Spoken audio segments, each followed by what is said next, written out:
নমস্কার বন্ধুরা, আশা করছি সবাই ভালো আছেন। তো বন্ধুরা, এখন আমি যে সিনেমাটার বিষয়ে কথা বলবো সেই সিনেমাটার নাম হলো নিঃশ্বাস আমার তুমি। ছবির পরিচালক হিসেবে কাজ করেছেন বদিউল আলম খোকন এবং ছবিতে অভিনয় করেছেন সাকিব খান, তারপরে অপু বিশ্বাস, মিশা সওদাগর সহ আরও অনেকে। তো সিনেমাটাকে নিয়ে এখন আলোচনা হবে। তো তার আগে প্রত্যেকটা বন্ধুকে অনুরোধ করে রাখবো, চ্যানেলে নতুন হয়ে থাকলে অবশ্যই তোমরা চ্যানেলটা সাবস্ক্রাইব করে দেবে। আর যদি তোমাদের ভিডিওটি ভালো লেগে থাকে অবশ্যই লাইক কমেন্ট শেয়ার করতে ভুলবেন না। তো নিঃশ্বাস আমার তুমি এই সিনেমাটার গল্পটা পুরোপুরি বাংলা ছবি।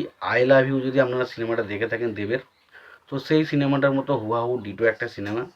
তো সেই সিনেমার গল্প সম্পর্কে যদি বলি, তো আমরা দেখতে পাই একজন একজন দাদা, সে জেলে রয়েছে এবং কেন সে জেলে রয়েছে, তার জেলে যাওয়ার পেছনে কারণ কি এবং তার জেলে যাওয়ার আগের পর্যন্ত কি ঘটনা ঘটেছিল সেটা নিয়ে হচ্ছে সিনেমা, যেটার নাম হচ্ছে নিঃশ্বাস আমার তুমি। এবং এখানে মেন হিরোর ক্যারেক্টারটা প্লে করেছে হচ্ছে সাকিব খান এবং মেন নায়িকার ক্যারেক্টারটা প্লে করেছে অপু বিশ্বাস। তো এই সিনেমাটার বিষয়ে যাওয়ার আগে ছবির পরিচালক, প্রযোজক, রচয়িতা, কাহিনীকার, সুরকার হিসেবে কারা কাজ করেছেন সেই বিষয়টা নিয়ে দেখে নিয়ে যাক। তো ছবির পরিচালক হিসেবে কাজ করছেন বদিউল আলম খোকন, ছবিটার প্রযোজক হিসেবে কাজ করছেন মনির হোসেন, ছবিটার রচয়িতা হিসেবে কাজ করেছেন সন্দীপ মালানি, ছবিটির কাহিনী হিসেবে কাজ করেছেন ভিরু পেটোয়াল, ছবিটার সুরকার হিসেবে কাজ করেছেন আলী আকরম শুভ এবং ছবিটার রান টাইম হচ্ছে 155 মিনিটের মতো। এবং ছবিতে অভিনয় করেছেন সাকিব খান, অপু বিশ্বাস, মিশা সওদাগর, শিলা, প্রবীণ মিত্র সহ আরও অনেকে। তো এই সিনেমাটা নিয়ে আলোচনা যদি করি, তখন এই সিনেমাটা একটা বেশ ভালো সিনেমা। সিনেমাটার গল্পটা খুব ভালো। তো এখানে দেখা যায় একজন দাদা, সে জেলে যাচ্ছে এবং জেলে যাওয়ার পেছনে তার কী কারণ ছিল এবং সে জেলে কেন গিয়েছিল এবং জেলে যাওয়ার আগে পর্যন্ত সে কি সত্যিই দোষী ছিল না কে দোষী ছিল, যদি কেউ অন্য কেউ দোষী থাকে সে কেন তার দোষটা সে তার দাদা নিয়ে নিয়েছিল, সেটা জানতে সিনেমাটা দেখতে হবে, যেটা হচ্ছে আই লাভ ইউ।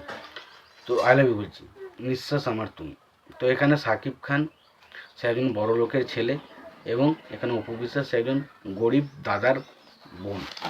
এবং দেখা যায় যে সাকিব খানের বোনের বিয়েতে আর কি অপু বিশ্বাসের ক্যারেক্টারটা যায় এবং সেখানে যাওয়ার পর সেখানে বিভিন্ন রকমের কাজকর্ম করতে হতে সেখানে সাকিব খানের সাথে অপুর একটা ভালোবাসার সম্পর্ক তৈরি হয়ে ওঠে এবং সেই সম্পর্কটা প্রথমত মানে সাকিব খানের বাবা মেনে নেয় না, ফলে সাকিব খানের বাবা অপমান করে অপু বিশ্বাসের ক্যারেক্টারটাকে তাড়িয়ে দেয় এবং সেটা দেখার পর তার দাদারা খুব কষ্ট পায় এবং পরবর্তী সময় আমরা দেখি সাকিব খানের ক্যারেক্টারটাও তাদের কাছে চলে আসে এবং আসার পর সেখানে সাকিব খানকে কী কী সমস্যার মধ্যে পড়তে এবং শেষ পর্যন্ত ভালোবাসাটা সে পায় কি না, তার দাদার কাছ থেকে তার বোনকে জিতে নিতে পারে কি না সেটা দেখতে সিনেমাটা। এবং শেষ পর্যন্ত কী যে এমন হয় যেটার জন্য তার দাদাকে জেলে যেতে হয়, এটা হচ্ছে সিনেমা।